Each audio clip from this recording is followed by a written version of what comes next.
അമ്മയുടെ പ്രത്യക്ഷീകരണത്തിന്റെ ഈ അനുഗ്രഹവേളയിൽ ഞങ്ങൾക്ക് സാധിച്ചു തരുവാൻ കനിയണമേ.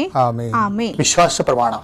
സർവശക്തനായ പിതാവും ആകാശത്തിന്റെയും ഭൂമിയുടെയും സൃഷ്ടാവുമായ ദൈവത്തിൽ ഞാൻ വിശ്വസിക്കുന്നു. അവിടുത്തെ ഏകപുത്രനും ഞങ്ങളുടെ കർത്താവുമായ ഈശോ മിശിഹായിലും ഞാൻ വിശ്വസിക്കുന്നു. ഈ പുത്രൻ പരിശുദ്ധാത്മാവിനാൽ ഗർഭസ്ഥനായി കന്യകാമറിയത്തിൽ നിന്ന് പിറന്ന് പൊന്തിയോസ് പീലാത്തോസിന്റെ കാലത്ത് പീഡകൾ സഹിച്ച് കുരിശിൽ തറയ്ക്കപ്പെട്ട് മരിച്ച് അടക്കപ്പെട്ട് പാതാളങ്ങളിൽ ഇറങ്ങി മരിച്ചവരുടെ ഇടയിൽ നിന്ന് മൂന്നാം നാൾ ഉയർത്ത് സ്വർഗത്തിലേക്ക് എഴുന്നള്ളി സർവശക്തിയുള്ള പിതാവായ ദൈവത്തിന്റെ വലതുഭാഗത്തിരിക്കുന്നു. അവിടെ നിന്ന് ജീവിക്കുന്നവരെയും മരിച്ചവരെയും വിധിക്കുവാൻ വരുമെന്നും ഞാൻ വിശ്വസിക്കുന്നു. പരിശുദ്ധാത്മാവിലും ഞാൻ വിശ്വസിക്കുന്നു. വിശുദ്ധ കത്തോലിക്കാ സഭയിലും പുണ്യവാന്മാരുടെ ഐക്യത്തിലും പാപങ്ങളുടെ മോചനത്തിലും ശരീരത്തിന്റെ ഉയർപ്പിലും നിത്യമായ ജീവിതത്തിലും ഞാൻ വിശ്വസിക്കുന്നു. ആമേൻ. സ്വർഗ്ഗസ്ഥനായ ഞങ്ങളുടെ പിതാവേ, അങ്ങയുടെ നാമം പൂജിതമാകണമേ. അങ്ങയുടെ രാജ്യം വരണമേ. അങ്ങയുടെ തിരുമനസ് സ്വർഗത്തിലെ പോലെ ഭൂമിയിലും ആകണമേ. അന്നു വേണ്ടുന്ന ആഹാരം ഇന്ന് ഞങ്ങൾക്ക് തരണമേ. ഞങ്ങളോട് തെറ്റ് ചെയ്യുന്നവരോട് ഞങ്ങൾ ക്ഷമിക്കുന്നത് പോലെ ഞങ്ങളുടെ തെറ്റുകൾ ഞങ്ങളോടും ക്ഷമിക്കണമേ. ഞങ്ങളെ പ്രലോഭനത്തിൽ ഉൾപ്പെടുത്തരുതേ, തിന്മയിൽ ഞങ്ങൾ രക്ഷിക്കണമേ. ആമേൻ. നന്മ നിറഞ്ഞ മറിയമേ, സ്വസ്തി. കർത്താവ് അങ്ങയുടെ കൂടെ സ്ത്രീകളിൽ അങ്ങ് അനുഗ്രഹിക്കപ്പെട്ടവളാകുന്നു. അങ്ങയുടെ ഉദരത്തിൻ ഫലമായി ഈശോ അനുഗ്രഹിക്കപ്പെട്ടവനാകുന്നു. പരിശുദ്ധ മറിയമേ, തമ്പുരാന്റെ അമ്മേ, പാപികളായ ഞങ്ങൾക്ക് വേണ്ടി ഇപ്പോഴും ഞങ്ങളുടെ മരണസമയത്തും തമ്പുരാനോട് അപേക്ഷിക്കണമേ. ആമേൻ. എൻ്റെ കർത്താവിൻ്റെ ഉന്നതമായ നാമത്തിൽ സഭയുടെ അധികാരത്തിൽ കുരിശിൻ്റെ അടയാളത്തിൽ ദൈവത്തിൻ്റെ ശക്തിയാൽ 39-40 വർഷം ഞാൻ അർപ്പിച്ച കൃപാനയുടെ യോഗ്യതയാൽ കൃപാസ്ഥാനത്താറെ ജീവനോടെ പ്രത്യക്ഷപ്പെട്ട പരിശുദ്ധ അമ്മയുടെ മാധ്യസ്ഥത്തിലെ ഞാൻ ഓരോ കുടുംബത്തെ ആശ്രയിച്ച് പ്രാർത്ഥിക്കുന്നു. ദൈവത്തിലെ നിൻ്റെ കയ്യിരിക്കുന്ന എല്ലാ വസ്തുക്കളുടെ പ്രമാണങ്ങൾ കയ്യിലുണ്ടെങ്കിൽ എടുക്കുക, സർട്ടിഫിക്കറ്റുകളുണ്ടെങ്കിൽ എടുക്കുക, എവിടെയും കൊടുക്കാനുള്ള ആപ്ലിക്കേഷൻസ് ഉണ്ടെങ്കിൽ എടുക്കുക. ദൈവത്തിലെ നീ എവിടെയെങ്കിലും പോകുന്നുണ്ടെങ്കിൽ നിൻ്റെ പാസ്പോർട്ടോ വിസയുടെ കോപ്പിയോ എയർ ടിക്കറ്റോ എന്താണ് നിൻ്റെ കയ്യിലുള്ളത്, അത് ഇപ്പോൾ എടുക്കുക. ദൈവത്തിലെ എവിടെയെങ്കിലും കൊടുക്കാനുള്ള ആപ്ലിക്കേഷൻസ് ഉണ്ടെങ്കിൽ അത് എടുക്കുക. കൃപാസനം മാതാവിനെ കാണിച്ചുകൊണ്ട് പ്രാർത്ഥിക്കുക. ഞാനിപ്പോൾ നിന്നെ ആശ്രയിച്ച് പ്രാർത്ഥിക്കുക. കർത്താവെ, സിവിൽ പോയിൻ്റ് കുറഞ്ഞതിൻ്റെ പേര് ജോലി കിട്ടാത്തവരുണ്ട്, ജപ്തിയാകാൻ പോകുന്നവരുണ്ട്. ആ പത്രങ്ങളെല്ലാം രേഖകളെല്ലാം നിൻ്റെ നാമത്തിൽ ഞാൻ ആശീർവദിക്കാൻ പോവുകയാണ്. കർത്താവ്, രേഖകൾ കയ്യിലില്ല, പക്ഷെ മനസ്സിൽ ആ രേഖ ഓർത്ത് പ്രാർത്ഥിക്കുന്നുണ്ട്. ഇപ്പോൾ എടുക്കാൻ പറ്റാത്ത ആ രേഖ എൻ്റെ കയ്യിലുണ്ടായിരുന്നെങ്കിൽ എന്ന് ആഗ്രഹിച്ച് വിഷമിക്കുന്നവരുണ്ട്. കർത്താവെ, ആ രേഖ എവിടെയാണ് ഇരിക്കണത്, അവിടെ നിൻ്റെ തിരുമുറിവാർന്ന് വലത് കരുത്താൻ ആ രേഖയെ സ്പർശിക്കണമേ. മാതാവിൻ്റെ മധ്യസ്ഥത്തിൽ പ്രാർത്ഥിക്കുന്നു. അവരെന്താണ് ഉദ്ദേശിക്കുന്നത്, അതുകൊണ്ട് അത് നിറവേറാൻ കർത്താവ് അനുവദിക്കട്ടെ. കർത്താവ്, ജോലി നഷ്ടപ്പെട്ടു പോരണവരെ, ഉപേക്ഷിച്ച് പോണവരെ, ആ രാജ്യത്ത് ജീവിക്കാൻ പറ്റാതെ പോണവരെ, ജോലി പരീക്ഷ കൊണ്ട് പരീക്ഷയെ ഒരുങ്ങിക്കൊണ്ടിരിക്കുന്ന മക്കളെ, പരീക്ഷയുടെ ഹോൾ ടിക്കറ്റ് കയ്യിലുണ്ടെങ്കിൽ മക്കൾ എടുക്കുക. അല്ലെങ്കിൽ നിങ്ങളത് മനസ്സിൽ ഓർക്കുക. പഠിക്കാൻ പറ്റാത്ത വിഷയങ്ങളുണ്ടെങ്കിൽ ലാപ്ടോപ്പ് എടുത്ത് കയ്യിൽ വെക്കുക. അച്ഛനാ ഈ നിമിഷം ആശീർവദിക്കുന്ന എൻ്റെ കർത്താവിൻ്റെ ഉന്നതമായ നാമത്തിൽ സഭയുടെ അധികാരത്തിൽ കുരിശിൻ്റെ അടയാളത്തിൽ ദൈവത്തിൻ്റെ ശക്തിയാൽ എൻ്റെ എല്ലാ ജീവിത തടസ്സങ്ങളെയും നീ ആഴ്ച നേരിടാൻ പോകുന്ന മുഴുവൻ ദോഷങ്ങളെ ഈശോ നാമത്തിൽ ബന്ധിക്കുന്നു. പിതാപുത്രനും പരിശുദ്ധാത്മാശ്രയിച്ച് നീക്കുവാമേ. ഈശോയിനും കോടാനുകൂടി നന്ദി. എൻ്റെ പേര് അൻവിക. ഞാൻ എറണാകുളത്തു നിന്ന് വരുന്നു. ഞാൻ ആദ്യമായിട്ട് ഉടമ്പടി എടുത്തത് 2004 ഡിസംബർ 20-നാണ്. ആക്ച്വലി ആദ്യമായിട്ട് ഇവിടെ വരുമ്പോൾ എനിക്ക് കൃപാസനത്തിനെ പറ്റി ഒരു ഐഡിയ ഇല്ലായിരുന്നു. എൻ്റെ ചേച്ചി, എൻ്റെ വീട്ടുകാർ പറഞ്ഞുകൊണ്ട് മാത്രമാണ് ഞാൻ ഉടമ്പടി എടുത്തത്. പിന്നെ ഉടമ്പടി ഒരു ട്രാക്കിലൊക്കെ ആകാൻ ഒരു 3 മാസത്തോളം എടുത്തായിരുന്നു. ഞാൻ ആദ്യം ചെയ്തത് 5:30 പ്രത്യക്ഷീകരണ പ്രാർത്ഥന ചൊല്ലണമല്ലോ, അപ്പോൾ അത് കറക്റ്റ് 5 ഒക്കെ ആകുമ്പോഴേ ഉണർന്ന് ഞാൻ ചൊല്ലുമായിരുന്നു. പിന്നെ എനിക്ക് പത്രം കൊടുക്കാൻ ഭയങ്കര ഇഷ്ടമായിരുന്നു. അപ്പോൾ അത് 2 കാര്യങ്ങളാണ് ഞാൻ ഫസ്റ്റ് ചെയ്തത്. പിന്നെ ഞാൻ പറഞ്ഞല്ലോ, ഉടമ്പടി കുറച്ച് ഓക്കെ ആയി കഴിഞ്ഞപ്പോഴത്തേക്കും എനിക്ക് ഒരുപാട് അനുഗ്രഹങ്ങൾ കിട്ടിത്തുടങ്ങി. അതിൽ മെയിനായിട്ട് എനിക്ക് പറയാനുള്ളത് എൻ്റെ ആധാർ കാർഡിൻ്റെ ഒരു കറക്ഷനെ പറ്റിയാണ്. ആക്ച്വലി എൻ്റെ നെയിം ആദ്യം അൻവിക എന്നല്ലായിരുന്നു, വേറൊരു പേരായിരുന്നു. അപ്പോൾ ഉടമ്പടി എടുക്കുന്നതിന് കുറേ കാലം മുമ്പ് തന്നെ ഞാൻ ഈ പേര് മാറ്റിയായിരുന്നു. അങ്ങനെ ഗസറ്റിലൂടെ എൻ്റെ പേരെല്ലാം പബ്ലിഷ് ചെയ്ത് പുതിയ പേരൊക്കെ ആയിട്ട് വന്നിട്ടുണ്ടായിരുന്നു. പക്ഷേ പ്രശ്നം എന്നാന്ന് വെച്ചാൽ അത് കഴിഞ്ഞിട്ട് ഇതങ്ങോട്ട് മാറ്റി കിട്ടുന്നില്ല. പുതിയ ഡോക്യുമെൻറ്റ്സിൽ, അതായത് എൻ്റെ ബർത്ത് സർട്ടിഫിക്കറ്റ് മുതൽ അങ്ങോട്ട് കിടക്കുക എല്ലാം മാറ്റാനായിട്ട്. അപ്പം ഞാൻ ഓരോ തവണ ഇത് കറക്ഷന് ചെല്ലുമ്പോഴും ഇവരെന്നെ റിജക്റ്റ് ചെയ്ത് വിടുമായിരുന്നു. പിന്നെ ആധാറിൻ്റെ അതായത് സൈറ്റിൽ നിന്നും ഒക്കെ എനിക്ക് റിജക്ഷനാണ്. അതായത് എങ്ങനെ പറയണമെന്ന് വെച്ചാൽ രജിസ്റ്റർ, അതായത് കറക്ഷൻ അപ്ലൈ ചെയ്യത്തില്ലേ, അത് സൈറ്റിൽ പോലും രജിസ്റ്റർ ആവത്തില്ലായിരുന്നു. അങ്ങനെ നടന്ന് ഞാൻ ലിറ്ററലി മടുത്തു പോയായിരുന്നു. ഞാൻ തന്നെ അക്സെപ്റ്റ് ചെയ്ത് ഇനി എനിക്കൊരു പേരോ ഒന്നുമില്ല, ഡ്രൈവിംഗ് ലൈസൻസോ പാസ്പോർട്ടോ അങ്ങനെ ഒന്നും എടുക്കാൻ പറ്റത്തില്ല. അങ്ങനെ ഇപ്പോൾ ഉടമ്പടി എടുത്ത് 1 ഇയർ ആയപ്പം അമ്മ മാതാവിന് എല്ലാ കാര്യങ്ങളും ചെയ്ത് കൊടുക്കാൻ പറ്റുമല്ലോ, അതെനിക്ക് ഉറപ്പായിട്ട് അറിയാവുന്ന കാര്യങ്ങളാണ്. അപ്പം ഞാൻ വിചാരിച്ചു എന്നാൽ പിന്നെ ഇത് ഉടമ്പടിയിൽ നിയോഗങ്ങളിൽ മെൻഷൻ ചെയ്യാമെന്ന്. അങ്ങനെ ഞാനിത് മെൻഷൻ ചെയ്തു. അതായത് അമ്മേൻ്റെ ആധാർ കാർഡ്, മെയിനായിട്ടും ആധാർ കാർഡാണ് മാറ്റേണ്ടത്. അവിടെ നിന്നാണ് എല്ലാം സ്റ്റാർട്ട് ചെയ്യേണ്ടത്. അതായത് നമ്മുടെ bank details, birth certificate, ration card, അങ്ങനെയുള്ള എല്ലാം അങ്ങോട്ട് കിടക്കുക. അപ്പോൾ ഞാനിത് ഉടമ്പടിയിൽ വെച്ചു. പിന്നെ ഡെയിലി ബ്രെഡ് പ്രെയറിൽ അച്ഛൻ ഡോക്യുമെൻറ്റ്സ് സബ്മിറ്റ് ചെയ്യാൻ ഇടയ്ക്ക് പറഞ്ഞിട്ടുണ്ടായിരുന്നു. അപ്പോൾ അതിൽ ഞാനിത് എടുത്തിട്ട് പ്രാർത്ഥിച്ചിട്ടുണ്ടായിരുന്നു. പിന്നെ ഉപ്പിട്ട് പ്രാർത്ഥിച്ചിട്ടുണ്ടായിരുന്നു. അങ്ങനെ ഇതെല്ലാം പ്രാർത്ഥിച്ച് കഴിഞ്ഞ് ഒരു 80 ഡേയ്സ്, അതായത് ഈ ഒരു മാർച്ചിലാണ് ഞാൻ അത് നിയോഗത്തിൽ വെക്കുന്നത്. നിയോഗത്തിൽ വെച്ചിട്ട് 80 ഡേയ്സ് ആയപ്പോൾ തന്നെ ഞാൻ ആക്ച്വലി ഒരു നൈറ്റിൽ എന്തോ ചെയ്തുകൊണ്ടിരുന്നപ്പോൾ എനിക്കൊരു മെസ്സേജ് വന്നു, ഡിയർ അൻവിക എന്നിട്ട് ആധാറിൻ്റെ സൈറ്റ്. ഞാൻ ശരിക്കും പറഞ്ഞാൽ ഞെട്ടിപ്പോയി. കാരണം ഒരു ഇമ്പോസിബിൾ എന്ന് പറഞ്ഞാൽ ഇമ്പോസിബിൾ ആയിട്ടുള്ള കാര്യമായിരുന്നു അത്. എന്നിട്ട് പിറ്റേ ദിവസം തന്നെ ഞാൻ ചേച്ചി കൊണ്ട് ചെക്ക് ചെയ്യിച്ചത് വെരിഫൈ ചെയ്തു. ഇന്നലെ തന്നെ എൻ്റെ കാർഡ് അവരുടെ ഇതിൽ നിന്ന് ഒഫീഷ്യലി എനിക്ക് വന്നു. അപ്പോൾ എനിക്ക് അമ്മാതാനോട് എത്ര നന്ദി പറഞ്ഞാലും അത് തീരില്ല. അത്രമാത്രം ഞാൻ കടപ്പെട്ടു. അമ്മയ്ക്ക് ഈശോയ്ക്ക് ഒരുപാട് നന്ദി. പിന്നെ രണ്ടാമത് പറയാനുള്ളത് എൻ്റെ ഫിനാൻഷ്യൽ സ്റ്റാറ്റസിനെ പറ്റിയാണ്. ആക്ച്വലി ഇത് ഉടമ്പടി ഞാൻ വെച്ചിട്ട് പോലും ഇല്ലായിരുന്നു. ആക്ച്വലി ഉടമ്പടിയിൽ വെച്ചിട്ട് പോലും ഇല്ലായിരുന്നു ഈ ഒരു ഫിനാൻഷ്യലി ഉള്ള കാര്യം. ഉടമ്പടി എടുത്ത് ഞാൻ പറഞ്ഞല്ലോ, ഒരു 3-4 മാസം കഴിഞ്ഞ പോലെ ഞാൻ കറക്റ്റായിട്ട്, എനിക്ക് ഉടമ്പടി പെർഫെക്റ്റ് ആകണമെന്ന് ഭയങ്കര നിർബന്ധമാണ്. കറക്റ്റ് കൊന്ത ചൊല്ലണം, ഉടമ്പടി ധ്യാനം കറക്റ്റായിട്ട് കേൾക്കണം, ഒക്കെ എനിക്ക് കറക്റ്റായിട്ട് ചെയ്യണം, ഭയങ്കര നിർബന്ധമാണ്. അപ്പോൾ ഇതൊക്കെ ചെയ്ത് തുടങ്ങി കഴിഞ്ഞപ്പോൾ തന്നെ ഉണ്ടല്ലോ എൻ്റെ ഫിനാൻഷ്യലി ഉള്ള കാര്യം ഞാൻ തന്നെ എനിക്ക് ഞെട്ടിപ്പോയി. പണ്ട് എനിക്ക് കിട്ടിക്കൊണ്ടിരുന്ന ആ ഒരു ലെവലിനേക്കാൾ ഒരു 4 ടൈംസാണ് കൂടുതൽ. അതായത് ലൈഫേ മുഴുവൻ മാറിപ്പോയിട്ടുണ്ടായിരുന്നു. അപ്പം ഉടമ്പടി വെച്ചിട്ട് പോലും ഇല്ല. അപ്പോൾ അതും എനിക്ക് വലിയൊരു അനുഗ്രഹമായിട്ട് ഫീൽ ചെയ്തിട്ടുണ്ട്. അമ്മയ്ക്കും ഈശോയ്ക്കും ഒരുപാട് നന്ദി. ആൻഡ് നെക്സ്റ്റ് എന്ന് പറഞ്ഞാൽ എനിക്ക് കുറച്ച് കൺഫ്യൂഷൻ ഉണ്ടായിരുന്നു അത് കരിയർ റിലേറ്റഡ് ആയിട്ട്. ഞാൻ ഇടയ്ക്ക് കുറച്ചാൾ PSCയുടെ കോച്ചിങ് അങ്ങനെയൊക്കെ പോയിട്ടുണ്ടായിരുന്നു. പിന്നെ എൻ്റെ ഒരു പാഷൻ എന്ന് പറഞ്ഞാൽ എനിക്ക് ആക്ടിങ്, മോഡലിങ് ഇതൊക്കെ ആയിട്ടാണ് എനിക്ക് താല്പര്യം. പക്ഷേ എന്നാലും അതിലോട്ട് എനിക്കോട്ട് മെയിനായിട്ട് ചൂസ് ചെയ്യാനായിട്ട് കുറച്ചൊരു എന്തോ ഒരു കോൺഫിഡൻസ് അല്ല, എവിടെയോ ചെറിയൊരു ബുദ്ധിമുട്ടുണ്ടായിരുന്നു. ശരിയാകുമോ, സെറ്റാകുമോ, ലൈക്ക് അങ്ങനത്തെ.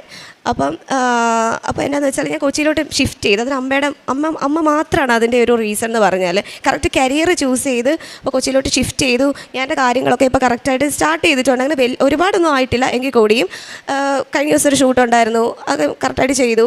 അപ്പോൾ മെയിനായിട്ട് ഷിഫ്റ്റ് ചെയ്യുക എന്നുള്ളത് എനിക്കത്ര ഇതായിട്ട് പറ്റുന്നില്ലായിരുന്നു. ഒറ്റയ്ക്ക് നടക്കുന്ന ഒരു കാര്യമേ അല്ലായിരുന്നു. അപ്പോൾ അത് അമ്മ എനിക്ക് കറക്റ്റായിട്ട് ഗൈഡ് ചെയ്ത് എന്നെ കറക്റ്റ് ഒരു കംഫർട്ടബിൾ പ്ലേസിലാണ് എന്നെ കൊണ്ടെത്തിച്ചത്. കറക്റ്റ് എനിക്കൊരു PG ഒക്കെ സെറ്റാക്കി തന്നു. അവിടെ എൻ്റെ റിംഗ് ലൈറ്റും കാര്യങ്ങളും എനിക്ക് കറക്റ്റ് യൂസ് ചെയ്യാം. പിന്നെ അവിടുത്തെ ആൾക്കാരാണെങ്കിലും ഭയങ്കര ഫ്രണ്ട്ലി. ഞാൻ ധ്യാനത്തിനൊക്കെ വരുമ്പോൾ എന്നെ താഴത്തെ അങ്കിളാണ് രാവിലെ 5:30 കൊണ്ടുവിടുന്നത്, വൈറ്റിലെല്ലാം കൊണ്ടുവിടുന്നത്. അപ്പോൾ ഭയങ്കര ഫ്രണ്ട്ലിയാണ് ആൾക്കാർ. എന്തുണ്ടെങ്കിലും എനിക്ക് ജസ്റ്റ് എൻ്റെ ഫാമിലി പോലെ നിൽക്കുന്ന കുറച്ച് ആൾക്കാരെയാണ് കിട്ടിയത്. അവിടെ നല്ല ഫ്രണ്ട്സും ഉണ്ട്. പിന്നെ നെക്സ്റ്റ് പറയാനുള്ളത് രോഗസൗഖ്യത്തെ പറ്റിയാണ്. എനിക്ക് കഴിഞ്ഞൊരു 5 ഇയേഴ്സായിട്ട് മൈഗ്രെയിൻ ഉണ്ടായിരുന്നു. മൈഗ്രെയിൻ എന്ന് പറഞ്ഞാൽ നല്ല സിവിയർ ആയിട്ടുള്ള മൈഗ്രെയിൻ ആയിരുന്നു. അതായത് ലൈറ്റ് പറ്റത്തില്ല, സൗണ്ട് പറ്റത്തില്ല. എന്തെങ്കിലും പ്രോഗ്രാമിനൊക്കെ പോയി കഴിഞ്ഞാൽ എനിക്ക് ലാസ്റ്റ് ടൈമിൽ തലയൊക്കെ കറങ്ങി ഭയങ്കര സീനാകുമായിരുന്നു. ഛർദ്ദിക്കാൻ വരും. പിന്നെ സ്ക്രീൻ ടൈം കൂടുതലായതുകൊണ്ട് അതാണല്ലോ മെയിനായിട്ടും. അപ്പോൾ സ്ക്രീനിൽ നോക്കാൻ പറ്റില്ലെന്ന് പറഞ്ഞാൽ എൻ്റെ ഒരു കാര്യങ്ങളും നടക്കത്തില്ല. അപ്പോൾ എനിക്ക് ഭയങ്കര ബുദ്ധിമുട്ടായിരുന്നു. അപ്പോൾ ഇതിങ്ങനെ പോയി ഞാൻ മരുന്നൊക്കെ മേടിക്കും, ഇടയ്ക്ക് തൈലം യൂസ് ചെയ്യും. പക്ഷേ എന്നാലും ഇച്ചിരി എവിടെയൊക്കെയോ ഒരു ഇത്. അപ്പോൾ ഞാൻ ലാസ്റ്റിൽ എന്നെ അടുത്തെന്ന് വെച്ചാൽ എനിക്ക് ഒട്ടും പറ്റാതായി. കണ്ണ് പകൽ തുറക്കാൻ പറ്റാത്ത അവസ്ഥയായി. കാരണം എൻ്റെ റൂമിൽ 2 സൈഡിലും ജനലുണ്ട്. അതൊക്കെ കംപ്ലീറ്റ് ഞാൻ ക്ലോസ് ചെയ്തിരിക്കുക. കട്ടിയുള്ള കർട്ടൻസൊക്കെ വെച്ച് അതിനടി പുതപ്പൊക്കെ വെച്ച് ഭയങ്കരമായിട്ട് ക്ലോസ് ചെയ്തിരിക്കുക. ഒട്ടും വെട്ടാൻ പറ്റാത്ത അവസ്ഥയല്ല. ലാസ്റ്റ് ഞാൻ വീട്ടിൽ വന്നു. ആദ്യം കണ്ണങ്ങ് ടെസ്റ്റ് ചെയ്തു. ഇനി കണ്ണിൻ്റെ കുഴപ്പമാണോ എന്ന് വെച്ച് കണ്ണ് ഞാൻ ആദ്യം അങ്ങ് ടെസ്റ്റ് ചെയ്തു. അപ്പോൾ കണ്ണ് ടെസ്റ്റ് ചെയ്തപ്പോൾ ഡോക്ടർ പറഞ്ഞു, കൺഫേം പറയും കണ്ണിന് കുഴപ്പമൊന്നുമില്ല, ഇത് മൈഗ്രെയിൻ്റെ ആണെന്ന് പറഞ്ഞു. അങ്ങനെ വീട്ടിൽ പോയത് തന്നെ ഇതുമായിട്ട് ഡീൽ ചെയ്യാനാണ്. പക്ഷേ തിരിച്ച് ആ ഒരു വീക്ക് വീട്ടിൽ എവിടെയൊക്കെയോ പോയി എന്തൊക്കെയോ ചെയ്ത് തിരിച്ച് നേരെ കൊച്ചിക്ക് പോയിരുന്നു. എന്നിട്ട് എന്നാൽ ഇവിടെ വന്ന് ഡോക്ടറിനെ കാണിക്കും. ഇവിടെ എനിക്ക് അങ്ങനെ ഇതുവരെ ഒരു കേസ് വന്നിട്ടില്ല, ഹോസ്പിറ്റലിൽ കാണിക്കേണ്ട ഒരു കേസ്. പിന്നെ എനിക്ക് മനസ്സ് ഭയങ്കരമായിട്ട് വിഷമിച്ചു. എൻ്റെ ഫ്രണ്ടിനോടും പറഞ്ഞിട്ട് എനിക്കൊരു അപ്പോയിൻമെൻറ്റ് എടുക്കണം, ഒന്ന് ഹെൽപ്പ് ചെയ്യണം. അവനും അനങ്ങിയിട്ടില്ല. എനിക്ക് ഭയങ്കരമായിട്ട് വിഷമം വന്നു, ഒട്ടും പറ്റുന്നില്ലായിരുന്നു. ലാസ്റ്റിൽ ഞാൻ എന്നാ ചെയ്തു എന്ന് വെച്ചാൽ ഞാൻ ഉടമ്പടി ധ്യാനം അറ്റൻഡ് ചെയ്തു. എനിക്ക് എല്ലാ രോഗസൗഖ്യങ്ങളും കിട്ടിയിട്ടുള്ളത് ഉടമ്പടി ധ്യാനത്തിലൂടെ. എല്ലാ ദിവസവും ഞാൻ ഉടമ്പടി ധ്യാനം കൂടും, എല്ലാ ദിവസവും. അതിനായിട്ട് ഞാൻ ടൈം മാറ്റി വെക്കും. ഡെയിലി ബ്രെഡും അതുപോലെ തന്നെ വേറൊരു കാര്യമാണ് ഡെയിലി ബ്രെഡ്. എനിക്ക് ഒരുപാട് കൈവിട്ട് പോകുന്ന അവസരങ്ങളിൽ എനിക്ക് അച്ഛൻ്റെ ഡെയിലി ബ്രെഡിൽ കൂടെ തന്നെയാണ് രോഗസൗഖ്യം കിട്ടിയിട്ടുള്ളത്. അല്ലാതെ മെഡിസിൻ വഴി എനിക്ക് കിട്ടിയിട്ടേ ഇല്ല. അപ്പം ഈ ഒരു മൈഗ്രെയിൻ്റെ കേസ് വരുമ്പോൾ ഞാൻ 5-6 ദിവസം ഞാൻ കണ്ടിന്യൂസ് ആയിട്ട് ഉടമ്പടി ധ്യാനം കൂടി എനിക്ക് വിശ്വസിക്കാൻ പറ്റുന്നില്ല. അത് എങ്ങനെ പോയി, എങ്ങോട്ട് പോയി എന്ന് പോലും എനിക്കറിയത്തില്ല. ഞാൻ സാക്ഷ്യങ്ങളിലൊക്കെ മാത്രം ഇങ്ങനത്തെ കാര്യങ്ങളൊക്കെ ഞാൻ കേട്ടിട്ടുള്ളത്. കാരണം ഇത്രയും എന്താ പറയുക, പെട്ടെന്നൊരു റിസൾട്ട്. 5-6 വർഷമായിട്ട് ഒരു ദിവസം പോലും സമാധാനമായിട്ട് ഉറങ്ങാറുമില്ല. ഞാനും എൻ്റെ സൈഡിൽ നിന്ന് ഒരുപാട് മിസ്റ്റേക്ക് ഉണ്ട്. ഞാനും 3 മണി 4 മണിക്ക് ഉറങ്ങും, സ്ക്രീൻ ടൈം കൂടുതൽ, സ്പെക്സ് യൂസ് ചെയ്യത്തില്ല, അതിന് പ്രൊട്ടക്ഷൻ ഡോക്ടർ ഒന്നും ചെയ്യത്തില്ല. എന്നിട്ട് ഈ പറഞ്ഞ പോലെ വെറും 6 ദിവസം കൊണ്ട് എൻ്റെ മൈഗ്രെയിൻ കംപ്ലീറ്റ് ആയിട്ട് പോയി. എനിക്ക് ലാസ്റ്റ് ടൈമിൽ റോഡൊന്ന് ക്രോസ് ചെയ്യാൻ പോലും പറ്റില്ല, കണ്ണിലോട്ട് വെട്ടമൊക്കെ കയറി ആ കൂടെ സീൻ. അങ്ങനെ വെറും 6 ഡേയ്സ് കൊണ്ട് കംപ്ലീറ്റ് ആയിട്ട് പോയി. അത് കഴിഞ്ഞും ഞാൻ ഈ പറഞ്ഞതുപോലെ ലേറ്റായിട്ട് ഉറങ്ങും, എന്തൊക്കെ എഗനിസ്റ്റായിട്ട് ചെയ്യുക അതൊക്കെ ചെയ്യാറുണ്ട് സ്റ്റിൽ. പക്ഷേ ഇതൊന്നും എന്നെ എഫക്റ്റ് ചെയ്യുന്നില്ല. അത് എനിക്ക് ഈശോ തന്ന വലിയൊരു ബ്ലെസ്സിങ് ആണ്.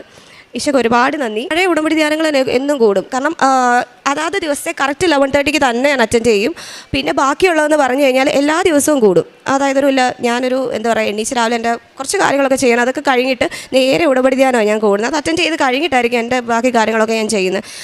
മിസ്സാകാൻ ചില ദിവസങ്ങളിലൊക്കെ റെയറായിട്ടൊക്കെ മിസ്സായിപ്പോൾ, എന്നാലും അതില്ലാതെ എനിക്ക് എന്തോ പറ്റത്തില്ല, എന്തോ എൻ്റെ ലൈഫിൻ്റെ ഒരു ഭാഗമായിട്ട് മാറിയിരിക്കുക. അപ്പം പിന്നെ നെക്സ്റ്റ് എന്ന് പറഞ്ഞു കഴിഞ്ഞാൽ എനിക്കൊരു ഷൂട്ട് വന്നിട്ടുണ്ടായിരുന്നു. ഞാൻ പറഞ്ഞില്ലേ സോഷ്യൽ മീഡിയ ഫോക്കസ് ചെയ്യുന്ന ആളാണ്. അപ്പം എനിക്കൊരു ഷൂട്ട് ഇടയ്ക്കിടയ്ക്ക് പെയ്ഡ് വർക്കൊക്കെ കിട്ടും, എങ്കിൽ കൂടിയും കൂടുതലായിട്ട് അൺപെയ്ഡ് ആയിട്ടുള്ള കാര്യങ്ങളൊക്കെയാണ് വന്നുകൊണ്ടിരുന്നത്. പെയ്ഡിനും പോകത്തില്ല, അത് വേറെ കാര്യം. കാരണം ഇതൊരു കരിയറായിട്ട് ചൂസ് ചെയ്യാൻ ഒരു ബുദ്ധിമുട്ട് ഇടയ്ക്ക് ഉണ്ടായിരുന്നു. അപ്പോൾ അങ്ങനെ ഇരുന്നപ്പോൾ ഞാൻ പറഞ്ഞില്ല, ഉടമ്പടി ഞാൻ ഫസ്റ്റായി വന്നപ്പോൾ വെച്ച കാര്യമാണ്, എനിക്ക് പെയ്ഡ് ഷൂട്ട്സ് വേണം അമ്മ, അതായത് ഞാൻ പറഞ്ഞിട്ടുണ്ടായിരുന്നു. അപ്പം ഞാൻ പറഞ്ഞല്ലോ ആദ്യത്തെ ഒരു 3 മാസം ഒന്നും ട്രാക്കിലല്ലായിരുന്നു. അപ്പം എനിക്ക് മാത്രമല്ല മെൻ്റലി ഒന്നും ഓക്കെ അല്ല, ബോഡി ഫിറ്റ് അല്ല, കുറേ റീസൺസ് കൊണ്ട് ഒരു ട്രാക്കിലല്ല. അപ്പോൾ എനിക്കൊരു വലിയ ഷൂട്ട് വന്നായിരുന്നു. ആ ഷൂട്ട് ഒരു ബ്രാൻഡിൻ്റെ ഇടുക്കിയിൽ നിന്ന് വന്നൊരു ഷൂട്ടായിരുന്നു. അത് നല്ലതായിരുന്നു, നല്ലൊരു എമൗണ്ട് പ്ലസ് നല്ല കരിയർ നല്ല രീതിയിൽ പീക്ക് കയറി പോകുന്നതായിരുന്നു. പക്ഷേ ഞാൻ എൻ്റേതായിട്ടുള്ള റീസൺസ് കൊണ്ട് ഞാൻ അത് അറ്റൻഡ് ചെയ്തിട്ടില്ലായിരുന്നു. ഞാൻ അങ്ങോട്ട് ഡേറ്റൊക്കെ മാറ്റി, പിന്നെ അവർക്കും അനക്കമില്ല, എനിക്കും അനക്കില്ല, അവരവരുടെ വഴിക്കും പോയി. എനിക്കും അങ്ങനെ ഒരു പോയെന്നുള്ളൊരു നഷ്ടബോധം അങ്ങനെയൊന്നും ഇല്ലായിരുന്നു ആ ഒരു സമയത്ത്. പിന്നീട് എനിക്ക് മനസ്സിലായത് അമ്മ തന്ന വലിയൊരു അനുഗ്രഹമായിരുന്നു. ഉടമ്പടി എടുത്ത് ആദ്യം പുതുക്കി കഴിഞ്ഞ് കിട്ടിയതായിരുന്നു. ആ ഒരു 90 ഡേയ്സ് കംപ്ലീറ്റ് ആയി കഴിഞ്ഞപ്പോൾ എനിക്ക് കിട്ടിയതായിരുന്നു. അപ്പോൾ ഞാനത് അമ്മ മാതാവിനോട് ക്ഷമ ചോദിക്കുന്നു. എനിക്കിത് പറയാതിരിക്കാൻ പറ്റത്തില്ല. കാരണം അത്രയും വലിയ ഉടമ്പടി ഇങ്ങനെ അറ്റൻഡ് ചെയ്തിരുന്നെങ്കിൽ എനിക്ക് ആദ്യം ഈ ഒരു കാര്യം പറഞ്ഞ് എൻ്റെ അമ്മ മാതാവിനെ ഈശോനെ എനിക്ക് മഹത്വപ്പെടുത്താൻ പറ്റുമായിരുന്നു. അപ്പോൾ അതിന് ഞാൻ ക്ഷമ ചോദിക്കുന്നു. നെക്സ്റ്റ് എന്ന് പറഞ്ഞാൽ എനിക്കൊരു ബിസിനസ് സ്റ്റാർട്ട് ചെയ്യണമെന്ന് ആഗ്രഹം ഉണ്ടായിരുന്നു, ഒരു ക്ലോത്തിങ് ബ്രാൻഡ് സ്റ്റാർട്ട് ചെയ്യണമെന്ന്. അപ്പോൾ അത് കുറച്ച് റീസെൻ്റായിട്ട് മനസ്സിൽ കയറി പറ്റിയതായിരുന്നു. അപ്പം അതിനായിട്ടുള്ള ഫണ്ട് എനിക്കറിയത്തില്ല അതെങ്ങനെയൊക്കെ വന്ന് സെറ്റായിന്ന്. അത് പെട്ടെന്ന് തന്നെ സെറ്റായി കിട്ടി. അപ്പോൾ ഒരു ഡിസംബറൊക്കെ ആകുമ്പോഴത്തേക്ക് അത് സ്റ്റാർട്ട് ചെയ്യാനായിട്ട് എൻ്റെ കാര്യങ്ങളൊക്കെ എങ്ങനെ ചെയ്യേണ്ടത് എടുക്കേണ്ടതെന്നൊക്കെ ഞാൻ നോക്കിയെല്ലാം സെറ്റ് ചെയ്ത് വെച്ചിരിക്കുകയാണ്. അപ്പം ഇതല്ലാതെ ഒരുപാട് അനുഗ്രഹങ്ങളുണ്ട്. പറയുള്ള റീസെൻ്റായിട്ട് ഞാൻ ഐഫോൺ എടുത്ത് എനിക്ക് ഞങ്ങൾക്ക് ഒന്നും അമ്മയോട് ചോദിക്കട്ടെ, ചില കാര്യങ്ങളൊക്കെ മനസ്സിൽ കാണുന്നത് തന്നെ എങ്ങോട്ട് നടക്കും, ഞാൻ ഷോക്കായി പോകും. ഒരുപാട് കാര്യങ്ങളുണ്ട് അങ്ങനെ, എനിക്കത് എടുത്ത് പറയാൻ ചിലപ്പം എല്ലാം ഒന്നും പറ്റത്തൊന്നുമില്ല. എങ്കിൽ കൂടി ഒരുപാട് കാര്യങ്ങൾ അമ്മ മാത്രമല്ല കേട്ടോ, ഈശോയുടെയും രണ്ടുപേരും ഈക്വലി എനിക്ക് ഒരുപാട് ഇമ്പോർട്ടൻസും ഒരുപാട് സ്നേഹവും തരുന്നുണ്ട്. എനിക്ക് പല കാര്യങ്ങളും കൂടി മനസ്സിലാക്കാൻ സാധിച്ചിട്ടുണ്ട്. പ്രേക്ഷിത പ്രവർത്തനം എന്ന് പറയുമ്പോൾ ഞാൻ പത്രം കൊടുക്കാറുണ്ട്. പത്രം ഞാൻ ഇവിടെ എപ്പോൾ വന്നാലും ഞാൻ മിക്കവാറും പകലൊക്കെ മിക്കവാറും ഫ്രീ ആയിരിക്കും. എപ്പോഴും വൈകിട്ടൊക്കെ മാത്രമേ ഉള്ളൂ വർക്ക് ചെയ്യണ ടൈം. അപ്പം എപ്പോഴും മിക്ക ദിവസങ്ങളും ഫ്രീ ആയി എവിടെ വെള്ളം പോകാൻ എങ്ങനെ. അപ്പോൾ മിക്കവാറും ഞാൻ ഇവിടെ വരും കുറച്ച് നേരം ഇവിടെ ഇരിക്കും. അവിടെ പോകുമ്പോൾ പത്രം മേടിച്ചിട്ട് പോകും. ഉടമ്പടി പുതുക്കുമ്പോൾ കിട്ടുന്നതല്ല, എക്സ്ട്രാ ഒരു 5, 7, 8 അങ്ങനെ പോകും. ഒരു മൂഡ് അനുസരിച്ച് ചിലപ്പോൾ 10 അത് കൂടുതലൊക്കെ ഞാൻ മേടിക്കും. എന്നിട്ട് ഞാനത് കൊടുക്കും, എല്ലാവർക്കും കൊടുക്കും. ഇനിഷ്യൽ സ്റ്റേജസിലൊക്കെ ഞാൻ അമ്മ മാതാവിനെ പരിചയപ്പെടുത്തി കൊടുക്കുമായിരുന്നു പത്രം കൊണ്ട്. പിന്നെ എനിക്ക് അനുഗ്രഹങ്ങളൊക്കെ കിട്ടാൻ തുടങ്ങിയ പിന്നെ ഞാൻ ഒരുപാട് ടൈം സ്പെൻഡ് ചെയ്ത് അത് അവരെ പറഞ്ഞ് മനസ്സിലാക്കി. ഒരാളോട് സംസാരിച്ചിട്ടുണ്ടെങ്കിൽ അത് അവരുടെ മനസ്സിലൊരു സ്പാർക്കാക്കി കൊടുക്കുന്നതിന് വരെ സംസാരിച്ചിട്ടാണ് ഞാനിത് കൊടുക്കുന്നത്. അപ്പോൾ അങ്ങനെ ഒരുപാട് പേർക്ക് ഞാൻ കൊടുത്തിട്ടുണ്ട്, ഒരുപാട് പേർക്ക്. അതുപോലെ തന്നെ എനിക്ക് ഇൻസ്റ്റാഗ്രാമിൽ ഞാൻ അമ്മയ്ക്കായിട്ട്, എനിക്ക് അമ്മ ഒരുപാട് ഇഷ്ടം, അമ്മ ഈശോയും. സോ ഞാനൊരു പേജ് തന്നെ സ്റ്റാർട്ട് ചെയ്തിട്ടുണ്ട് അവർക്ക് വേണ്ടിയിട്ട്. അതിലിപ്പോൾ 26K ഫോളോവേഴ്സ് ഉണ്ട്. ആൻഡ് ആ ഒരു പേജ് സ്റ്റാർട്ട് ചെയ്ത് അതിലൊക്കെ മെയിനായിട്ട് ഇടുന്നത് എന്നാന്ന് വെച്ചാൽ ഞാൻ സാക്ഷ്യങ്ങൾ മുറിച്ചിടും, എഡിറ്റ് ചെയ്തിടും. പിന്നെ ഈശോയുടെ വചനങ്ങൾ, ഈശോയുടെ ബാക്ക്ഗ്രൗണ്ടൊക്കെ ഇട്ട് ടെക്സ്റ്റ് ഫോണ്ട് എല്ലാം സെറ്റ് ചെയ്ത് എഡിറ്റ് ചെയ്ത് ടൈം നല്ല രീതിയിൽ സ്പെൻഡ് ചെയ്ത് ഞാൻ ഇടും. പിന്നെ ഉടമ്പടി ധ്യാനങ്ങൾ ഞാൻ അറ്റൻഡ് ചെയ്യുമല്ലോ. അപ്പോൾ അതിൽ ആൾക്കാർക്ക് ചെറിയ ഒരു 30 സെക്കൻഡ്സ് അല്ലെങ്കിൽ ഒരു 2 മിനിറ്റ്സ് കൊണ്ട് ആ കേൾക്കുന്ന ആൾക്കൊരു എന്തെങ്കിലുമൊക്കെ ഒരു ചേഞ്ച് വരണമല്ലോ. അപ്പോൾ അതനുസരിച്ച് ഞാനത് എഡിറ്റ് ചെയ്ത് എല്ലാ ദിവസവും ചെയ്യുന്ന കാര്യങ്ങളാട്ടോ. ഞാനൊരു കുറേ സമയം ഞാൻ ഇതിനായിട്ട് മാറ്റി വെക്കാറുണ്ട് എൻ്റെ ലൈഫിൽ. അപ്പോൾ ഇത്രയും അതൊക്കെ ചെയ്യും ഞാൻ ആ പേജിലൂടെ. അതായത് മെയിനായിട്ടും അറിഞ്ഞവരെ ആഴപ്പെടുത്താനും അറിയാത്തവരെ അറിയിക്കാൻ വേണ്ടിയിട്ടുമാണ് ഞാൻ ഈ ഒരു പേജ് സ്റ്റാർട്ട് ചെയ്തിരിക്കുന്നത്. പിന്നെ എന്നാന്ന് വെച്ചാൽ അപ്പോൾ ഒരു ദിവസം ഞാൻ ഇവിടെ കൃപാസനത്തിൽ വന്നപ്പോൾ ഞാനൊരു വീഡിയോ ഷൂട്ട് ചെയ്തിട്ടുണ്ടായിരുന്നു. ഇവിടെ ഫുൾ നടന്ന് എല്ലാം ഷൂട്ട് ചെയ്തെടുത്ത് അതിന് വോയിസ് ഓവറൊക്കെ കൊടുത്ത് അത് എഡിറ്റ് ചെയ്ത് ഒരു 45 to 1 മിനിറ്റുള്ള വീഡിയോ ആണ്. 1 മിനിറ്റുള്ള വീഡിയോ ഷൂട്ട് ചെയ്തെടുത്ത് ഞാനത് എൻ്റെ ഈ അമ്മയുടെ പേജിൽ ഞാൻ ഇട്ടു. എന്നിട്ട് ഞാൻ നൈസായിട്ട് ഇടയ്ക്ക് ബൂസ്റ്റ് ചെയ്ത് കൊടുക്കുന്നുണ്ടായിരുന്നു. അങ്ങനെ ചെയ്ത് കൊടുത്ത് എനിക്കൊരാഗ്രഹം ഉണ്ടായിരുന്നു. ഒരിക്കലും ഞാൻ എക്സ്പെക്ട് ചെയ്തില്ല ഒരു 1 മില്യണൊക്കെ ആകുമ്പോൾ എനിക്കൊരു സാക്ഷ്യം പറയാൻ പറ്റുമോ, എനിക്കതിനുള്ള ഇതുണ്ടോ എന്ന് എനിക്ക് അറിയത്തില്ല ആക്ച്വലി. അപ്പോൾ ഞാനതിങ്ങനെ ആഗ്രഹിച്ചിട്ടുണ്ടായിരുന്നു. അപ്പം അൺഎക്സ്പെക്റ്റഡ് ആയിട്ടാണ് ഞാൻ ബൂസ്റ്റ് ചെയ്യും കേട്ടോ, അത് മണി സ്പെൻഡ് ചെയ്താണ് ചെയ്യുന്നത്. അങ്ങനെ ഒരു 700K ആയപ്പോൾ തന്നെ എനിക്ക് സാക്ഷ്യം പറയാൻ, അതായത് ഒരു 1 വീക്ക് മുമ്പ് തന്നെ. അപ്പോൾ എനിക്കത് ഭയങ്കരമായിട്ട്, അത് ഞാൻ 1 മില്യണാണ്, 300K കൂടെ കിടപ്പുണ്ടല്ലോ. അപ്പം അത് ഞാൻ പെട്ടെന്ന് ബൂസ്റ്റ് ചെയ്തു, ഒരു 7,500 റുപ്പീസ് പെട്ടെന്ന് ഒരു 3-4 ദിവസം കൊണ്ട് ഞാനത് ബൂസ്റ്റ് ചെയ്ത് 1 മില്യൺ ആക്കിയിട്ടാണ് ഇപ്പോൾ ഇന്ന് സാക്ഷ്യം പറയാൻ നിൽക്കുന്നത്. പിന്നെ പ്രേക്ഷിത ആ പേജിൽ കൂടെ എനിക്ക് ഒരുപാട് കാര്യങ്ങൾ ചെയ്യാൻ പറ്റിയിട്ടുണ്ട്. ഒരുപാട് പേര് ഉടമ്പടി എടുത്തിട്ടുണ്ട്. ഞാൻ ഒരുപാട് പേര് എന്നോട് ചോദിച്ചും പറഞ്ഞും ഞാൻ അവരെ ഗൈഡ് ചെയ്തും പിന്നെ ഓൺലൈനായിട്ട് ഉടമ്പടി എടുപ്പിച്ചിട്ടുണ്ട്. അതുപോലെ തന്നെ പ്രാർത്ഥിക്കാൻ പറയുന്നുണ്ട് ഒരുപാട്. എൻ്റെ എല്ലാ വീഡിയോ അടിയും വരും, പ്രെയർ റിക്വസ്റ്റും കാര്യങ്ങളൊക്കെ വരും. പിന്നെ അതിൽ നിന്ന് ഫിനാൻഷ്യൽ സപ്പോർട്ട് ഞാൻ ചെയ്തിട്ടുണ്ട്. പിന്നെ ഒരുപാട് പേർക്ക് കൊന്ത അങ്ങനത്തെ കുറേ സാധനങ്ങളൊക്കെ മേടിച്ച് കൊടുത്തിട്ടുണ്ട്. എന്താണ് എന്നെ കൊണ്ട് പറ്റുന്ന മാക്സിമം ഞാൻ ഒരു പേജിൽ തന്നെ ഞാൻ ചെയ്യുന്നുണ്ട്. കൊന്ത ചൊല്ലും എല്ലാ ദിവസവും, പിന്നെ ബൈബിളൊക്കെ വായിക്കും, കേൾക്കും. പിന്നെ ഞാൻ മെയിനായിട്ടും ഉപവാസം എടുക്കും. വെനസ്ഡേയ്സിലാണ് ഉപവസിക്കുന്നത്. ആ ഉപവസിക്കുന്ന ദിവസം തന്നെ ഞാനാണെങ്കിൽ ഹോസ്പിറ്റൽ വിസിറ്റും ചെയ്യും. എല്ലാ ആഴ്ചയിലും ഹോസ്പിറ്റൽ വിസിറ്റ് മസ്റ്റായിട്ട് ഞാൻ ചെയ്യും. അത് ആ സെയിം ഡേ തന്നെയാണ് ഞാൻ പൊതിച്ചോറ് കൊടുക്കും. ഞാൻ ഹോസ്റ്റലായതുകൊണ്ട് ഞാൻ ഒരു എക്സ്ട്രാ 2, അതായത് എൻ്റെ ലഞ്ച് പ്ലസ് ഒരു 2 ലഞ്ച് എക്സ്ട്രാ ഞാൻ വിളിച്ച് പറയും. അപ്പോൾ അവരതെനിക്ക് തരും. അങ്ങനെ 3 എണ്ണം വെച്ചിട്ട് ഞാൻ എല്ലാ ആഴ്ചയിലും കൊടുക്കും. കാരണം ഞാൻ ഒറ്റയ്ക്ക് ബസ്സിലൊക്കെ അല്ലേ പോണേ. അപ്പോൾ അതുകൊണ്ട് എനിക്ക് അതുകൊണ്ടാണ് ഞാനൊരു 3-ൽ ഒതുക്കിയത് ആക്ച്വലി. അപ്പോൾ ആ 3 എണ്ണം വെച്ച് ഞാൻ എല്ലാ ആഴ്ചയിലും കൊടുക്കും. ഇത് കൊടുത്തിട്ട് കറക്റ്റായിട്ടുള്ള ആൾക്കാരെ കണ്ടുപിടിച്ച് കൊടുക്കും. അതുപോലെ തന്നെ ഈ സംസാരിക്കുമല്ലോ നമ്മൾ ആശുപത്രിയിൽ പോകുമ്പോൾ, അവർക്കാണ് ശരിക്കും പറഞ്ഞാൽ ഏറ്റവും കൂടുതൽ അമ്മ ഈശോനെ പറ്റി ആവശ്യമുള്ള ആൾക്കാർ. ഞാൻ ഒരുപാട് സമയം സ്പെൻഡ് ചെയ്ത് അവരെ ഒരു എന്താ പറയുക, അമ്മ ഈശോയെ പറ്റി അവർക്ക് കേൾക്കാനും കൂടുതൽ താല്പര്യം. കാരണം അവരുടെ സിറ്റുവേഷൻ അങ്ങനെയുള്ള ഒരു സിറ്റുവേഷൻ ആയിരിക്കും. ഹോസ്പിറ്റലിൽ അഡ്മിറ്റായി ഇരിക്കുന്ന ആ ഒരു സാഹചര്യം അവർക്കാണല്ലോ ഏറ്റവും കൂടുതൽ അമ്മ ആവശ്യമുള്ള സമയം. അപ്പോൾ അവർക്ക് മാക്സിമം ഞാൻ ടൈം സ്പെൻഡ് ചെയ്ത്, ഈവൻ ഞാൻ മാസങ്ങളോളം അവിടെ അഡ്മിറ്റായിട്ടുള്ള ആൾക്കാരുണ്ട്. ചില അമ്മച്ചിമാരൊക്കെ ഉണ്ട്, അവർക്കൊക്കെ ഞാൻ ചിലപ്പോൾ ബൈബിളൊക്കെ വായിച്ചു കൊടുക്കും. എല്ലാം അവിടെ ഇരുന്ന് ബൈബിളൊക്കെ വായിച്ചു കൊടുക്കും. അപ്പം ഇതാണ് എൻ്റെ പ്രെയർ ലൈഫ്. ധ്യാനം കറക്റ്റായിട്ട് അറ്റൻഡ് ചെയ്യും, എല്ലാ ദിവസവും കൂടും. പിന്നെ അത്രയൊക്കെയാണ്. പിന്നെ എനിക്ക് മെയിനായിട്ടും പറയാനുള്ളത്, ഇതൊക്കെ എനിക്ക് മെറ്റീരിയലായിട്ട് കിട്ടിയ നേട്ടങ്ങളാണ്. അതിലുപരി എനിക്ക് അമ്മ മാതാവിൻ്റെ ഈശോയുടെയും പ്രൊട്ടക്ഷൻ ഭയങ്കര ഹെവി പ്രൊട്ടക്ഷൻ, മാത്രമല്ല ഗൈഡൻസ്. ഞാൻ എവിടെ പോയാലും കാണും. ഇപ്പം ഞാനൊരു ഓട്ടോയിൽ കയറുവാണെങ്കിൽ അപ്പം കാണും അതിനകത്തൊരു മാതാവ്. ഇപ്പോൾ തന്നെ സാക്ഷ്യം പറയാൻ വന്ന സമയത്ത് 2 കൃപാസന മാതാവിനെ കണ്ടു. അതുപോലെ മഴവില്ല്, ഞാൻ ഒരുപാട് തവണ മഴവില്ല് കണ്ടിട്ടുണ്ട് അമ്മയുടെ പ്രസൻസ്. പിന്നെ മെഴുകുതിരിയിൽ ഒരുപാട് തവണ എൻ്റെ അമ്മ മാതാവ് എൻ്റെ മെഴുകുതിരിയെ വന്നിട്ട് ഒരുപാട് തവണ വന്നിട്ടുണ്ട്. മെഴുകുതിരിയിൽ മഴവിൽ ഞാൻ ആക്ച്വലി ഒരു സ്ഥലത്ത് പോയിട്ട് മനസ്സൊക്കെ ഒരു ടോക്ക് ഇല്ലാത്ത സമയങ്ങളിലാണ് ഈ മഴവിലൊക്കെ കാണുന്നത്. അപ്പോൾ വലിയ മഴവിൽ ഒരു തവണ ഞാൻ ഞെട്ടിപ്പോയി കണ്ടപ്പോൾ 2 മഴവിൽ ഒരുമിച്ച്. അത് മനസ്സ് ഒരുപാട് വിഷമിച്ചിരുന്നൊരു സമയത്ത് ഹോപ്പൊക്കെ പോയി, ഇടയ്ക്കൊക്കെ അങ്ങനെയൊക്കെ വരും റെയറായിട്ടൊക്കെ. അപ്പോൾ ആ ഒരു സമയത്ത് എപ്പം മൈൻഡ് ഡള്ളായി പോകുന്നുണ്ടോ അപ്പോഴൊക്കെ എനിക്ക് എന്നെ എന്താ പറയുക മൈൻഡ് മാറ്റി തരും. ഞാൻ പറയില്ലേ, ഹെൽത്ത് വൈസ് ആണെങ്കിലും എപ്പോഴെങ്കിലുമൊക്കെ ഡൗൺ ആയി പോയിട്ടുണ്ടെങ്കിൽ ഇതുപോലെ ഡെയിലി ബ്രെഡിൽ അച്ഛൻ്റെ ബ്ലെസ്സിങ്, ആ ഒറ്റ ബ്ലെസ്സിങ് മതി. ശരിക്കും പറഞ്ഞാൽ ഒരു മരുന്നിൻ്റെ ആവശ്യമില്ല. അപ്പോൾ അങ്ങനെ കുറേ കാര്യങ്ങൾ. പിന്നെ ഞാൻ പറഞ്ഞില്ല, ഹോസ്റ്റലിൽ വെച്ചിട്ട് എനിക്കൊരു തവണ ഫുഡ് പോയിസൺ അടിച്ചിട്ടുണ്ട്. അത് വിട്ടുപോയി ഞാൻ പറയാൻ. ഫുഡ് പോയിസൺ അടിച്ചിട്ട് സംഭവം അങ്ങ് സീരിയസ് ആയിപ്പോയി. ഉപ്പും ഇതൊക്കെ വെച്ചിട്ട് ഞാൻ അഡ്ജസ്റ്റ് ചെയ്തു, കുറച്ചൊക്കെ പിടിച്ചിരുന്നായിരുന്നു. പക്ഷേ അതൊന്ന് കുറഞ്ഞപ്പോഴത്തേക്കും സംഭവം കൈവിട്ടു പോയി. പിന്നെ 2-3 ആശുപത്രിയൊക്കെ കയറി ഇറങ്ങി ലാസ്റ്റ് അഡ്മിറ്റായി ഞാനങ്ങ്. അപ്പം എനിക്ക് കുറേ ടെസ്റ്റും കാര്യങ്ങളൊക്കെ തന്നിട്ടുണ്ടായിരുന്നു. കുറേ ടെസ്റ്റും കാര്യം. അങ്ങനെ ലാസ്റ്റിൽ ഇത് കുറയാതെ വന്നപ്പോൾ ഡോക്ടർ എന്നോട് പറഞ്ഞു എനിക്ക് സ്റ്റോൺ ആയിരിക്കും. കാരണം യൂറിൻ്റെ ഇത് വന്നപ്പോൾ ഉണ്ടല്ലോ, എനിക്ക് RBC ആണെങ്കിൽ 25 ഒക്കെ അതിലുണ്ടായിരുന്നു. ഞാനാണല്ലോ യൂറിൻ കൊടുത്തത്, ഞാൻ കണ്ട റെഡ് കളറിലാണ്. പിന്നെ വൊമിറ്റൊക്കെ ചെയ്ത് സീനായിരിക്കുന്നതുകൊണ്ട് എനിക്ക് പ്രത്യേകിച്ച് ഒരു അനക്കമൊന്നും ഇല്ലായിരുന്നു. അപ്പോൾ ഇത് റിസൾട്ട് അൾട്രാസൗണ്ട് ചെയ്യണമെന്നൊക്കെ പറഞ്ഞു. ലാസ്റ്റിൽ ഞാൻ അവിടെ ഉപ്പും അതൊക്കെ ഇട്ട് ഞാൻ അൾട്രാസൗണ്ട് ചെയ്യാൻ പോയി. അതിന് റിസൾട്ട് കിട്ടിയപ്പോൾ ഞാൻ ഞെട്ടിപ്പോയി. എനിക്ക് ഒരു കുഴപ്പമില്ല. ശരിക്കും ഞാൻ സാക്ഷ്യങ്ങളിൽ മാത്രമേ, മറ്റുള്ളവർ പറഞ്ഞ് മാത്രമാണ് ഇങ്ങനത്തെ കാര്യങ്ങൾ കേട്ടുള്ളത്. എനിക്ക് വിശ്വാസം ഒരുപാടുണ്ട്, പക്ഷേ എൻ്റെ ലൈഫിൽ അത് ഇങ്ങനെ വരുന്നത് ആദ്യമായിട്ടാണ്. ഇങ്ങനത്തെ ഒരു മിറാക്കിൾ എന്നൊക്കെ പറയത്തില്ലേ, ലൈക്ക് അങ്ങനെ.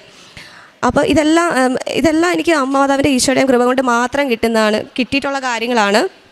ഇതുവരെ നടന്നിട്ടുള്ള എല്ലാ കാര്യങ്ങളും എൻ്റെ മെറിറ്റിലുള്ള ഒരു കാര്യങ്ങളും അല്ല, അമ്മ മാതാവിൻ്റെ ഈശോയുടെ 2 പേരെ ഒരുമിച്ചുള്ള ആ ഒരു ഹെൽപ്പ് കൊണ്ടും ഇതുകൊണ്ടുമാണ് ഉണ്ടായിട്ടുള്ളത്. പിന്നെ ഞാൻ ആഗ്രഹിച്ചിട്ടുണ്ടായിരുന്നു, കാശ് രൂപം മിക്കവാറും എൻ്റെ കയ്യിൽ കാണും, എപ്പോഴും ഞാൻ കൂടെ കൊണ്ട് നടക്കും കാശ് രൂപം. അപ്പോൾ ഞാൻ ആഗ്രഹിച്ചിട്ടുണ്ട്, അമ്മ ഇത് ഇങ്ങനെ കൊണ്ടു തന്നതിൻ്റെ കളറൊക്കെ ഇച്ചിരി ഡള്ളാകുന്നുണ്ട്, ഒരു കാശ് രൂപം കൂടെ ഉണ്ടായിരുന്നെങ്കിൽ ഞാൻ മനസ്സുകൊണ്ട് ആഗ്രഹിച്ചിട്ടേ ഉള്ളൂ.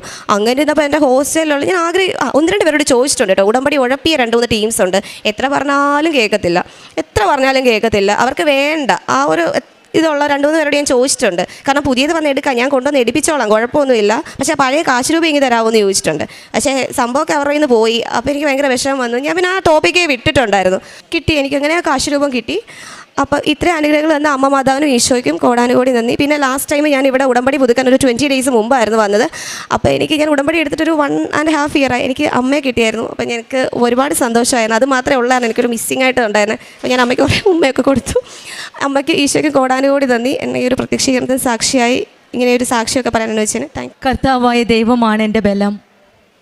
കലമാൻ്റെ പാദങ്ങൾക്കെന്ന പോലെ അവിടുന്ന് എൻ്റെ പാദങ്ങൾക്ക് വേഗത നൽകി ഉന്നതങ്ങളിൽ അവിടുന്ന് എന്നെ നടത്തുന്നു. ഹബാക്കുക്കിൻ്റെ പുസ്തകം 3-ാം അധ്യായം 19-ാം വചനമാണ്. സ്വന്തം കഴിവിലല്ല, ദൈവത്തിൻ്റെ ശക്തിയിലാണ് ഉടമ്പടി മക്കളെ വിശ്വാസം അർപ്പിച്ച് ഉടമ്പടി ജീവിതം നയിക്കുന്നത്. കലമാൻ്റെ പാദങ്ങൾക്കെന്നതുപോലെ ഉടമ്പടി മക്കളുടെ ജീവിതത്തിൽ ബുദ്ധിമുട്ടുകളിലും പ്രശ്നങ്ങളിലും പ്രതിസന്ധികളിലുമൊക്കെ തരണം ചെയ്ത് മുന്നോട്ട് പോകാനുള്ള ഒരു ശക്തിയും സംരക്ഷണവുമാണ് പരിശുദ്ധ അമ്മ കൃപാസനം അമ്മയുടെ മധ്യസ്ഥതയിലൂടെ ലഭിക്കുന്നത്. അങ്ങനെയുള്ള ഒരു വലിയ സാക്ഷ്യമാണ് അൻവിക എന്ന മകൾ നമ്മളോട് ഷെയർ ചെയ്തത്. ഈ മകൾ ആദ്യമായി കൃപാസനത്തിൽ വരികയും ഉടമ്പടി എടുക്കുകയും അതിനുശേഷം ഉടമ്പടിയിൽ തന്നെ കണ്ടിന്യൂ ചെയ്യുന്ന ഒരു മകളാണ്. വളരെ നിർബന്ധപൂർവ്വം നിബന്ധനകൾ പാലിച്ച് ഉടമ്പടിയിൽ എല്ലാ കാര്യങ്ങളും ചെയ്ത് മുന്നോട്ട് നയിക്കുന്ന ഒരു ക്രൈസ്തവ മകളാണ്. ഈ മകൾ ആദ്യം പറയുന്നത് ആധാർ കാർഡിലുണ്ടായിരുന്ന മിസ്റ്റേക്ക് കറക്റ്റ് ചെയ്യാനായിട്ട് കുറേ സമയം വേണ്ടി വന്നു. പക്ഷേങ്കിൽ പരിശുദ്ധ അമ്മയുടെ മധ്യസ്ഥതയിലൂടെ ഇടപെടലിലൂടെ ആ കാര്യം പെട്ടെന്ന് സമയച്ചുരുക്കത്തിൻ്റെ അമ്മ ഇടപെടുകയും അത് പെട്ടെന്ന് സാധിച്ചു കൊടുക്കുകയും ചെയ്തുവെന്നാണ്. ഇവിടെ ഇന്ന് വരാനായിട്ടുള്ള ഡേറ്റ് ഫിക്സ് ചെയ്തപ്പോൾ അതിന് വരുന്നതിന് തൊട്ട് മുമ്പ് തന്നെയാണ് ഈ മകൾക്ക് പൂർണ്ണമായിട്ടുള്ള ആധാർ കാർഡ് കയ്യിൽ കിട്ടുക സാധിച്ചത്. പിന്നീട് ഫിനാൻഷ്യൽ സ്റ്റാറ്റസാണ്, അതും അമ്മ തന്നെയാണ് 4 ടൈംസ് ഇൻക്രീസ് എന്നാണ് മകൾ പറയുന്നത്. അതും പരിശുദ്ധ അമ്മയുടെ ഇടപെടലിലൂടെയാണ്. ഈ മകൾ സോഷ്യൽ മീഡിയയിൽ വളരെ ആക്റ്റീവാണ്. ആ സോഷ്യൽ മീഡിയ തന്നെയാണ് പ്രേക്ഷിത പ്രവർത്തനത്തിന് വേണ്ടിയിട്ട് വളരെ പ്രയോജനപ്പെട്ടത്. കാരണം ഈ മകൾ സ്വന്തം പോക്കറ്റിൽ നിന്ന് തന്നെയാണ് വളരെ ഗുഡ് എമൗണ്ട് സ്പെൻഡ് ചെയ്താണ് ഒത്തിരി കാസറ്റ് ഒത്തിരി റീൽസ് ഉണ്ടാക്കുകയും യൂട്യൂബിൽ കൂടി ഇൻസ്റ്റാഗ്രാമിൽ കൂടെ പരിശുദ്ധ അമ്മയെപ്പറ്റി കൃപാസനം അമ്മയെപ്പറ്റി കൂടുതൽ മറ്റുള്ളവർക്ക് വേണ്ടി അറിയാത്തവരെ അറിയിക്കാനും അറിഞ്ഞവരെ ആഴപ്പെടുത്തുവാനും ഈ മകൾ ഒത്തിരി ശ്രമിച്ചിട്ടുണ്ട്. ഇതിലെല്ലാം നമുക്ക് കാണുവാൻ സാധിക്കുന്നത് ഈശോയുടെയും അമ്മയുടെയും ഒരു വലിയ സാന്നിധ്യമാണ്. ഈ മകളുടെ ആ തീഷ്ണത മറ്റുള്ളവർക്ക് വേണ്ടി അറിഞ്ഞവരെ അറിയിക്കാനും, കാരണം ഈ മകൾ മറ്റുള്ളവരെ ആരോ പറഞ്ഞാണ് അറിഞ്ഞത്, അതുകൊണ്ട് തന്നെയാണ് ഈ മകൾ അറിയാത്തവരെ അറിയിക്കുവാനും അറിഞ്ഞവരെ ആഴപ്പെടുത്തുവാനുമുള്ള ആ തീഷ്ണതയോടുകൂടിയാണ് പ്രേക്ഷിത പ്രവർത്തനം. സ്വന്തം ആഗ്രഹപ്രകാരം ടൈം സ്പെൻഡ് ചെയ്ത് എമൗണ്ട് സ്പെൻഡ് ചെയ്ത് ഈ പ്രാവശ്യവും ജസ്റ്റ് ബിഫോർ ഇവിടെ വരുന്നതിന് തൊട്ട് മുമ്പാണ് ബൂസ്റ്റ് ചെയ്ത് യൂട്യൂബും ഇൻസ്റ്റഗ്രാമൊക്കെ അപ്ലോഡ് ചെയ്ത് അതിൻ്റെയൊക്കെ മണി ഇഷ്ടംപോലെ പൈസ എമൗണ്ട് സ്പെൻഡ് ചെയ്യുകയാണ് പ്രേക്ഷിത പ്രവർത്തനം ചെയ്യുന്നത്. ഇതൊക്കെ ചെയ്യുന്നത് വെറുതെ അല്ല. ഈ മകൾ അടുത്തറിഞ്ഞ ആ അമ്മയുടെ ആ സ്നേഹം മറ്റുള്ളവരെ അറിയിക്കാനാണ്. അറിഞ്ഞ ദൈവത്തെ അറിയാത്തവരെ അറിയിക്കുവാനുള്ള ആ തീഷ്ണതയാണ് ഈ മകൾക്ക് ഇതെല്ലാം ചെയ്യുവാൻ സാധിച്ചത്. നമ്മുടെ ജീവിതത്തിലും പ്രേക്ഷിത പ്രവർത്തനം ഈ മകൾ കിട്ടിയ രോഗസൗഖ്യവും എല്ലാം ഉണ്ട്. ഇതൊക്കെ കൂടെ നിൽക്കുന്നത് കൃപാസനം അമ്മയുടെ ആ സാന്നിധ്യമാണ്. മഴവില്ലിൽ കൂടെയും മുല്ലപ്പൂവിൻ്റെ ആ സുഗന്ധാഭിഷേകത്തിലൂടെയൊക്കെ പരിശുദ്ധ അമ്മ പറയുകയാണ്, മോളെ ഞാൻ നിൻ്റെ കൂടെയുണ്ടെന്ന്. ഈ മോൾ പറഞ്ഞ് അവസാനിപ്പിച്ചത് ഞാൻ എൻ്റെ അമ്മയെ കൂടുതൽ അടുത്തറിയാൻ സാധിച്ചു എന്നാണ്. എനിക്കൊരു അമ്മയുണ്ട്, കൃപാസനം അമ്മ, എൻ്റെ കൂടെ നിൽക്കുന്ന അമ്മ, എന്നെ കൈപിടിച്ച് നയിക്കുന്ന അമ്മ എന്നാണ് ഈ മകൾ പറയുന്നത്. നമ്മുടെ ജീവിതത്തിലും ഉടമ്പടി മക്കളുടെ ജീവിതത്തിൽ കർത്താവായ ദൈവമാണ് എൻ്റെ ബലമെന്ന് നമുക്കും പറയാനുള്ള കൃപ ലഭിക്കാനായിട്ട് പ്രാർത്ഥിക്കാം. കലമാൻ്റെ പാദങ്ങൾക്ക് എന്താ പോലെ അവിടുന്ന് നമ്മുടെ പാദങ്ങൾക്ക് വേഗത നൽകി ഉന്നതങ്ങളിലേക്ക് ഉയരാൻ നമ്മളെ അനുഗ്രഹിക്കട്ടെ എന്ന് പ്രാർത്ഥിച്ചുകൊണ്ടും അൻവികയ്ക്കും കുടുംബത്തിൽ ലഭിച്ച എല്ലാ അനുഗ്രഹങ്ങളും പ്രത്യേകിച്ചും സോഷ്യൽ മീഡിയ കൂടിയുള്ള ഓരോ പ്രേക്ഷിത പ്രവർത്തനങ്ങളും ദൈവത്തെ അറിയിക്കുവാനും അറിഞ്ഞവരെ ആഴപ്പെടുത്തുവാനുമുള്ള ആ ശ്രമങ്ങളും ദൈവത്തിൻ്റെ അനുഗ്രഹവും കൃപയും എല്ലാം ലഭിച്ച ഈ മകൾക്ക് നമ്മൾക്ക് കരങ്ങളടിച്ച് ദൈവത്തെ മഹത്വപ്പെടുത്തും.